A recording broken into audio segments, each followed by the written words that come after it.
क्या हकीकत है? खैर, हम अभी कुछ अनुभव कर रहे हैं, इसीलिए शायद बेहतर सवाल ये है कि वास्तविकता क्या है। क्या हम जो कुछ भी देखते हैं, जो कुछ भी हम अनुभव करते हैं, जो कुछ भी हमारे ब्रह्मांड में मौजूद है, वो आर्टिफिशियल हो सकता है? सिमुलेशन सिद्धांत ने हमारे विचार को चुनौती दी है। सिमुलेशन सिद्धांत के अनुयायी मानते हैं कि हमारी दुनिया एक सिमुलेशन में हो सकता है, और इसके पीछे कुछ लॉजिक है। इसके परिवार में विभिन्न प्राचीन संस्कृतियों में भी इस विचार का अभ्यास मिलता है। सिमुलेशन सिद्धांत के आधार पर ऑक्सफोर्ड के दार्शनिक निक बॉस्टम ने 2003 में एक महत्वपूर्ण लिखा था। उनका कहना है कि हम अगर कैपेबल हैं एक सिमुलेशन बनाने के लिए, तो संभव है कि हम खुद एक सिमुलेशन में हैं। बॉस्टम ने सिमुलेशन ट्रायलमा प्रस्तुत किया है, जो कहता है किसी भी स्थिति में से एक सच होना चाहिए। नंबर 1, हम अनुकृत बनाने में सक्षम हैं और इससे पहले अपने आप को मिटा लेते हैं। नंबर 2, हम अनुकृत बनाने में सक्षम हैं लेकिन चुनौती नहीं लेते हैं। नंबर 3, हम निश्चित रूप से एक अनुकृत में हैं। बॉस्टम का मानना है कि इन 3 स्थितियों में से हर एक की समान संभावना है। कई विचारक मानते हैं कि हमारे अनुकरण का प्राथमिक स्रोत उसके आरंभिक अस्तित्व का होता है, जो बॉस्टम पैट्रिक अनुकरण के रूप में कहते हैं। अगर आप इस दुनिया में एक व्यक्ति हैं और आपको लगता है कि आपके पास स्वतंत्र इच्छा है, तो आप कह सकते हैं, मैं एक कंप्यूटर का आविष्कार करना चाहता हूँ, और फिर वो दुनिया अपने कंप्यूटर में एक और दुनिया बना लेती है, और फिर आपके पास हर तरह के सिमुलेशन होते हैं। जब इलॉन मस्क से यह सवाल किया गया कि उनका ख्याल क्या है कि क्या संभावना है कि हमारी वास्तविकता मूल आधार वास्तविकता है, तो उन्होंने कहा संभावना है कि हम आधार वास्तविकता में हैं। ये अरबों में से एक है। नील डिग्रेस टायसन थोड़ा अधिक प्रगतिशील है। उनका कहना है कि हमारा अनुकरण मूल आधार वास्तविकता और नकली वास्तविकता में 50-50 संभावना है। अभी भी अधिकांश सुनने को मिलता है कि वैज्ञानिक इस पर क्या सोचते हैं। ये वैज्ञानिक सिद्धांत नहीं है। सिमुलेशन सिद्धांत गणित नहीं है। ये एक दृष्टि है। ये फिजिकल नहीं है। ये एक तत्व मीमांसा है। अब आगे बढ़ने के लिए हमें पुष्ट प्रूफ की आवश्यकता है कि हम एक अनुकृत में हैं, और सबूत ढूंढने के लिए बस आपको ये देखना होगा। देखो, शुरुआत से कोई स्थल या समय नहीं था। संपूर्ण ब्रह्मांड की वस्तु एक टेनिस बॉल के आकार तक केंद्रित थी, और वो 1/4 डिग्री का तापमान था। फिर अचानक बिग बैंग हुआ। सब कुछ प्रकाश की गति से भी तेज बाहर की ओर फट गया। फिर लगभग 14 अरब वर्ष बाद इस पर विचार करें, देखें क्या मिलता है। हमारे पास आकाश गंगाएं और प्लेनेट में इसके बिना काम कर सकता था। अगर बिग बैंग से पहले कोई जगह नहीं थी और कोई समय नहीं था, तो क्या हुआ था वहाँ? धार्मिक दृष्टिकोण ब्रह्मांड की शुरुआत के बारे में क्या? भगवान ने हम सबको बनाया, वो पहले कहाँ था? बिग बैंग किस कारण से हुआ? किस कारण से भगवान ने अपनी उंगलियां चटकने या हिलाने का निर्णय लिया, ना कि जो कुछ भी उसने सब कुछ गठित करने के लिए किया? अगर आप किसी फिजिकल विज्ञानी से समझने के लिए कहें ब्रह्मांड से पहले क्या अस्तित्व में था, वो आपको क्वांटम फैम अंधकार के बारे में उत्तर देंगे, ऊर्जा या बिग बैंग जैसा कुछ और। किसी धर्मशास्त्री से पूछे कि क्या अस्तित्व था इससे पहले कि भगवान ने ब्रह्मांड बनाया, और आपको इसका उत्तर भी उतना ही भ्रमित करने वाला मिलेगा। लेकिन इसका मतलब यह है कि ब्रह्मांड वहीं निष्क्रिय अवस्था में बैठा है। तब किसी ने कहीं एक प्रोग्राम को बूट करने का निर्णय लिया, और उस प्रोग्राम में कार्यक्रम ब्रह्मांड के सभी नियम है। इलेक्ट्रिसिटी, मैग्नेट एंड गुरुत्वाकर्षण बल है। प्रकाश की गति को एक मान मिलता है। प्लेन के द्रव्यमान गति और समय के कांस्टेंट के लिए कोड है। साथ ही अन्य नियम भी हैं जो अस्तित्व में मौजूद हर चीज के व्यवहार को नियंत्रित करता है। हमारे कार्यक्रम के सभी भाग, यहाँ तक कि चेतना भी हमारे अनुकरण का हिस्सा है। अगर आपने सिमुलेशन सिद्धांत के बारे में कभी नहीं सुना है, तो यह दूर की कौड़ी लग सकती है, लेकिन दुनिया के सबसे सम्मानित वैज्ञानिकों, टेक्नोलॉजी और फिलोसोफर का मानना है कि यह अधिक संभावना है कि हम एक आर्टिफिशियल वास्तविकता में रह रहे हैं। तो हम इसे कैसे साबित करें? अगर हम आर्टिफिशियल वास्तविकता में रहते हैं, तो इसमें कभी कभी गड़बड़ होना स्वाभाविक है। फिलिप के डिक अब तक का सबसे प्रभावशाली विज्ञान कथा लेखकों में से एक है। उनकी किताबों पर आधारित फिल्में जैसे blade runner, total recall, minority report, the adjustment और बहुत सारी हैं। उनका मानना था कि कई ब्रह्मांड है और कभी कभी उनमें अन्य वास्तविकताएं भी समा जाती है। उन्होंने इसके दर्शन होने का दावा किया और इन दर्शनों के आधार पर the man in the high castle जैसी कहानियां भी लिखी। वास्तव में अनेक फिल्मी प्रदर्शितों द्वारा बहुवचन वास्तविकताएं एक दूसरे पर आरोपित हो गए हैं। अन्य वास्तविकताओं का हमारा साथ मिश्रण होने का एक तरीका मंडेला प्रभाव हो सकता है। मंडेला प्रभाव तब होता है जब बड़ी संख्या में लोगों के पास ऐसी घटनाएं होती है जो वास्तविकता से मेल नहीं खाती। इसे मंडेला इफेक्ट कहते हैं, क्योंकि लाखों लोग विशेष रूप से याद करते हैं कि नेल्सन मंडेला की जेल में मृत्यु हो गई थी। लोगों को याद है कि उनकी पत्नी के एक अंतिम संस्कार जुलूस में उनके ताबूत के पास चल रही थी, जो उस दिन 2 घंटे तक टेलीविजन पर चल रहा था। फिलिप के डिक ने भी महसूस किया कि जब हम देजा वू का अनुभव करते हैं तो ऐसा इसीलिए होता है क्योंकि हमारे अनुरूपित ब्रह्मांड में कुछ बदल गया है। एक नई समय रेखा वर्तमान से अलग हो गई है। हम एक कंप्यूटर प्रोग्राम वास्तविकता में रह रहे हैं और इसका एकमात्र स्वर्ग हमारे पास यही है जब कुछ वेरिएबल बदल जाता है। क्या आपको कभी ऐसा महसूस हुआ है कि आप एक पल पहले भी जी चुके हैं, और वो है कि फिलिप के डिक अन्य के अनुसार आपके पास है। देजा वू अनुकरण है नई जानकारी के साथ खुद को सही करने का एक अच्छा तरीका, लेकिन संशयवादी सिद्धांत को आसानी से खारिज कर सकता है। मानव का मन अत्यंत अविश्वसनीय है, वो इसे सबूत नहीं मानती। हम एक विशाल ब्रह्मांड 200 अरब खरब सितारों में रहते हैं और भले ही जीवन दुर्लभ है, आप सोचेंगे कहीं न कहीं इसके कुछ प्रमाण होंगे। ड्रेक समीकरण के अनुसार तकनीक रूप से 10 लाख से अधिक होना चाहिए। हमारी आकाशगंगा में ही उन्नत सभ्यताएं और आमतौर पर निकेतन होना चाहिए, बस कुछ 100 प्रकाश वर्ष दूर, लेकिन ऐसा कुछ भी नहीं है। कम से कम ऐसा तो नहीं जिसे हम देख सके। तो हर कोई कहाँ है? क्या ब्रह्मांड में अकेले हैं या हमारा कार्यक्रम केवल हम पर केंद्रित है? और के बारे में क्या फिजिकल नियम जो लागू है?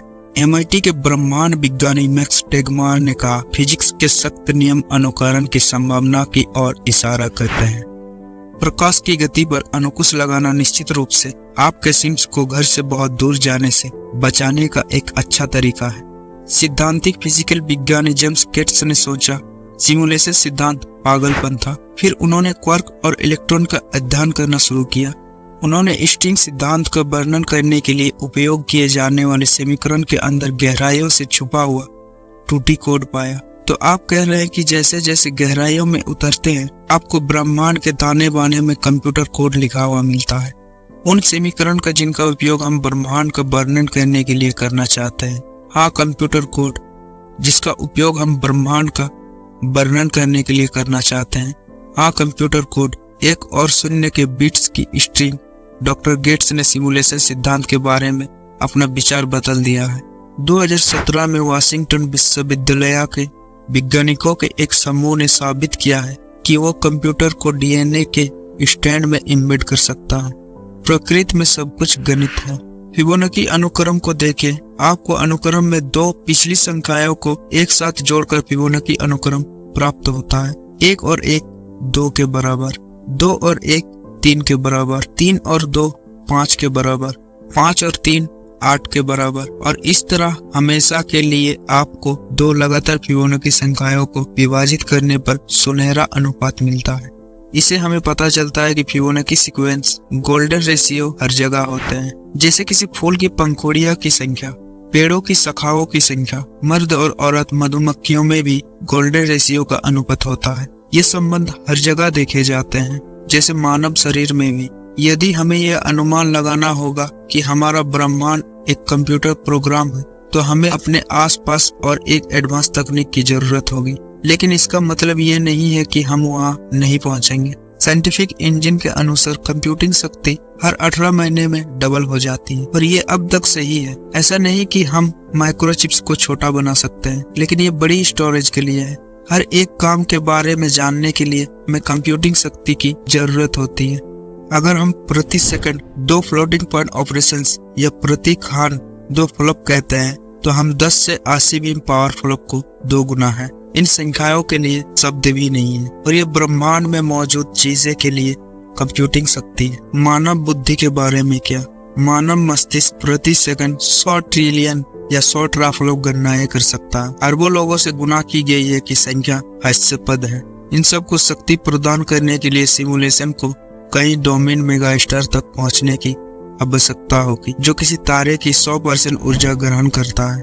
यह सिमुलेशन को ब्लैक होल से ऊर्जा उपयोग करना होगा।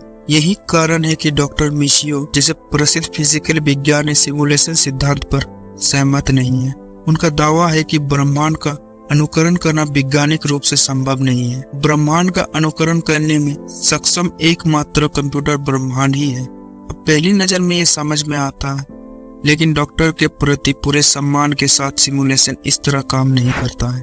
जब आप 30 वीडियो गेम खेल रहे हैं, संपूर्ण गेम जगत प्रस्तुत नहीं होता है। इसके बजाय गेम इंजन केवल गर्म करता है कि खिलाड़ी उस विशिष्ट क्षण में क्या देख सकता है और उसके साथ बातचीत कर सकता है। यदि हम एक सिमुलेशन में रह रहे हैं तो ये समझ में आएगा कि सिमुलेशन निर्माता एक समान तकनीक का उपयोग करेंगे। पर क्या यह दिलचस्प नहीं होगा यदि इस बात का सबूत हो कि वास्तव में ऐसा ही होता है? अच्छा, एक मिनट रुकिए, क्या हमारे पास सबूत है? अनुकरण के समर्थक सिद्धांत अक्सर वीडियो गेम को समझने के एक तरीके के रूप में इंगित करता है। यदि साबित नहीं करते हैं कि हमारी वास्तविकता आर्टिफिशियल है। एक वीडियो गेम में केवल वही डाटा प्रस्तुत किया जाता है जो खिलाड़ी देखता है या इंटरेक्ट करता है। यदि आप वीडियो गेम खेल रहे हैं और 1 मील दूर कोई कार या इमारत है तो संपूर्ण ऑब्जेक्ट प्रस्तुत नहीं किया जाएगा। गेम इंजन वस्तु को वास्तविक दिखाने के लिए केवल मिनिमम जानकारी प्रदान करता है। एक दूर की इमारत को केवल कुछ पिक्सेल्स के रूप में प्रस्तुत किया जाता है। यह उतना जटिल नहीं है। जैसे जैसे आप करीब आते हैं, इंजन अधिक विवरण प्रस्तुत करता है, लेकिन फिर भी ये सिर्फ दिखावा है। इंजन ये जहमत नहीं उठाता कि इमारत के अंदर क्या है जब तक कि आप वास्तव में अंदर नहीं जाते। गेम इंजन हमेशा जानता है कि आप कितना डेटा भेजना है और किसी दूसरे चीज की परवाह नहीं करता है। यदि हम एक अनुकरण में रहते हैं तो ये समझ में आएगा कि हमारी वास्तविकता उसी तरह प्रस्तुत की गई है और हम इसका परीक्षण कर सकते हैं। रुको, आपको क्या मतलब है कि हम इसका परीक्षण कर सकते हैं? विशेष रूप से हाँ, कर सकते हैं। डबल स्लिट प्रयोग यहाँ बताया गया है कि ये कैसे होता है। यदि हम कैनन को एक सीधे रेखा में फायर करते हैं, एक स्क्रीन पर एक स्लिट गुजरने के बाद हम स्क्रीन पर इस क्लैंपिंग पैटर्न को देखने की उम्मीद करेंगे। यदि हम इसे एक तरंग के साथ आजमाते हैं तो हम इस तरह का एक पैटर्न देखने की उम्मीद करते हैं, जहाँ कैन स्क्रीन के बीच सबसे अधिक सघन होते हैं, लेकिन क्लैंपिंग पैटर्न के समान बाहर की ओर बिखरी रेडिएशन होते हैं। जब हम दूसरे स्लिट जोड़ते हैं तो मजा आना शुरू हो जाता है। जब तरंगे डबल स्लिट से गुजरती है तो हर एक स्लिट अपनी तरंग बनाता है। जब वो लहरें प्रतिसीद करते हैं वो एक दूसरे को रद्द कर देते हैं। ये इस तरह का एक पैटर्न बनाता है। इसे हस्तक्षेप पैटर्न कहा जाता है। 2 स्लिट से गुजरने वाले कान बनाते हैं। क्लैंपिंग पैटर्न 2 स्लिट्स के माध्यम से तरंगे एक हस्तक्षेप पैटर्न बनाती है। यदि हम स्लिट के माध्यम से इलेक्ट्रॉन को फायर करते हैं तो हम उम्मीद के मुताबिक क्लैंपिंग पैटर्न को देखते हैं। एक इलेक्ट्रॉन में द्रव्यमान होता है, इसीलिए यह पदार्थ का एक छोटा सा टुकड़ा होता है। इसीलिए अगर हम 2 स्लिट के माध्यम से एक इलेक्ट्रॉन को फायर करते हैं तो हमें 2 क्लैंप देखने चाहिए, लेकिन हम ऐसा नहीं करते। हम हस्तक्षेप पैटर्न देखते हैं। ऐसा नहीं होना चाहिए। वर्षों तक वैज्ञानिकों ने मान लिया कि इलेक्ट्रॉन एक दूसरे से टकरा रहे थे, जिससे तरंग पैटर्न उत्पन्न हो रहा था। लेकिन 60 के दशक में प्रयोग को संशोधित किया गया ताकि एक समय में केवल इलेक्ट्रॉन को स्लिट के माध्यम से निकाल दिया जाए। ऐसा कोई तरीका नहीं था जिससे इलेक्ट्रॉन एक दूसरे के साथ बातचीत कर सके। हम अभी भी एक हस्तक्षेप पैटर्न देखते हैं। वैज्ञानिक ये देखना चाहते थे कि इसका कारण क्या है, इसीलिए उन्होंने इलेक्ट्रॉन का निरीक्षण करने के लिए डिटेक्टर जोड़ा। जब वो स्लिट से गुजरते हैं तभी चीजें अजीब से असाधारण हो जाती है। जैसे ही डिटेक्टर स्थापित हस्तक्षेप पैटर्न से चला गया और क्लैंपिंग पैटर्न वापस आ गया, लेकिन लेना डिटेक्टर दूर है और तरंग हस्तक्षेप पैटर्न वापस आ गया है। लेकिन ये उससे भिन्न परिणाम है जो हमें पहले मिला था। तो यहाँ पर आखिरी बात यह है कि हम परमाणु के साथ खेल सकते हैं। निश्चित रूप से इस पर हम काबू पा लेंगे। डिटेक्टर को वही छोड़ दे, लेकिन बहुत चुपचाप जाएं और उसे अनप्लग कर दे। परमाणु को यह न बताएं कि आप उनकी जासूसी नहीं कर रहे हैं। अब यदि आप सामान्य ज्ञान और तर्क का उपयोग करके इसे समझ सकते हैं तो मुझे बताइए, क्योंकि आपके लिए नोबेल पुरस्कार है।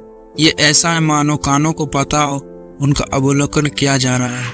तब फिजिकल विज्ञानी जॉन व्हीलर को एक विचार आया। उन्होंने इसे प्लम्बित चॉइस एक्सपेरिमेंट बताया। ये कैसे काम करता है? फोटोन को डबल स्लिट के माध्यम से प्रक्षेपित किया जाता है, लेकिन डिटेक्टर तब तक सक्रिय नहीं होता जब तक वो स्लिट से नहीं गुजरते। लेकिन स्क्रीन पर प्रभाव डालने से पहले फोटोन तरंगों के रूप में उत्कृष्ट होते हैं। लेकिन जब स्क्रीन से टकराने से पहले तरंगों को देखा गया तो उन्होंने अचानक फिर से कानों के रूप में व्यवहार किया। फिर भी क्या आपको नहीं लगता कि कोई बुद्धिमत्ता काम कर रहा है? भले ही मुझे व्यक्तिगत रूप से पता चला है कि मैं सूचना सिद्धांतिक दृष्टिकोण और अधिक आकर्षित हूँ और विश्वास करता हूँ जिस ब्रह्मांड में मौजूद हो वो एक बहुत अच्छा हाई क्वालिटी वाला सिमुलेशन है। अब ये प्रयोग के एक प्रयोगशाला में एक मेज पर हो रहे हैं। तो क्या होता है जब हम विशाल दूरी से, जैसे मान लीजिए 100 मिलियन प्रकाश वर्ष दूर किसी आकाशगंगा से प्रकाश को आते हुए देखते हैं? यदि दूर की आकाशगंगा से प्रकाश को डबल स्लिट के माध्यम से प्रक्षेपित किया जाता है तो ये तरंग हस्तक्षेप पैटर्न बनाता है। लेकिन हम उन फोटॉन्स को मापने वाले उपकरण के माध्यम से उनके निरीक्षण करने के लिए धकेलते हैं तो तरंग फिर से अपने स्रोत पर वापस आ जाती है। इसको रेट्रो कैजुअलिटी कहते हैं। बस इस तरह से फोटॉन्स को निरीक्षण करने से वो 100 मिलियन वर्ष पीछे पहुंच जाते हैं और आकाशगंगा के दूसरे ओर अपनी स्थिति बदल लेते हैं। लेकिन एक वीडियो गेम इंजन की तरह ये केवल कभी ऐसा करता है जब हम देख रहे हैं। भले ही हमारा ब्रह्मांड आकाशगंगा से भरा है, हो सकता है कि वो आकाशगंगा वास्तव में वहाँ नहीं है। यदि हम सिमुलेशन में रह रहे हैं तो तारे और आकाशगंगा का केवल प्रकाश हो सकते हैं। केवल हम जब करीब आते हैं तो अननोन अधिक विस्तृत हो जाते हैं। केवल हम जब करीब आते हैं तो अनुमान अधिक विस्तृत हो जाते हैं। यह कंप्यूटर रिसोर्स को बचाने का एक उत्कृष्ट तरीका है। और क्योंकि हम प्रकाश की गति की कठिन सीमा में फंस गए हैं, दूर के स्थानों तक पहुंचने का वास्तव में कठिन है। प्रकाश की गति को सीमित करना एक उपयोग नियम है। डबल स्लिट एक्सपेरिमेंट और क्वांटम उलझन जैसे क्वांटम मैकेनिक्स केवल तब समझ में आती है जब कोई प्रोग्राम काम कर रहा हो, क्योंकि केवल प्रोग्राम ही फिजिकल के नियमों को अनदेखा कर सकता है और समय की अवधारणा को भी अनदेखा कर सकता है। सिमुलेशन सिद्धांत के लिए सुविधाजनक मामला यह है कि आप इसका खंडन नहीं कर सकते। महाविस्फोट वो सिमुलेशन बूटिंग था। हमें एलियंस नहीं मिले, वो अनुकरण में नहीं है। यूएफओ फिजिकल के नियमों का उल्लंघन कैसे करते प्रेरित होते हैं? खैर, क्योंकि सिमुलेशन रचनाकारों के द्वारा संचालित क्रियाक्रम है, उन्हें फिजिकल नियमों का पालन करने की आवश्यकता नहीं है। लेकिन अनुकरण किसने बनाया? खैर, ये बड़ा सवाल है। जब अब सिमुलेशन निर्माता को सर्वज्ञ बुद्धि के रूप में सोचते हैं जो अस्तित्व में है, स्थान और समय की हमारी समझ के बाहर, ये बहुत ही भयंकर लगता है। जैसे आप ईश्वर को वर्णन कर रहे हैं और जैसे आप ये साबित नहीं कर सकते कि हम अनुकरण में नहीं है, वैसे ही आप नहीं कर सकते सिद्ध करो कि कोई ईश्वर नहीं है। अगर कुछ चमत्कारी या कुछ भयंकर होता है तो आप ये अनुकरण का हिस्सा उतनी ही आसानी से कह सकते हैं जितनी आसानी से आप कह सकते हैं कि ये ईश्वर का योजना का हिस्सा है। क्या ये पाखंड नहीं है? चाहे आप ईश्वर में विश्वास करें या सिमुलेशन सिद्धांत में विश्वास करें, असली सवाल यह है कि अंतर क्या है। आज मेरे साथ घूमने के लिए आपका बहुत बहुत धन्यवाद। मेरा नाम मैज है। यही वर्ष वाय रहा। यदि आपको मजा आया या कुछ सीखने को मिला तो मुझ पर एक एहसान करें और चैनल को लाइक, सब्सक्राइब, कमेंट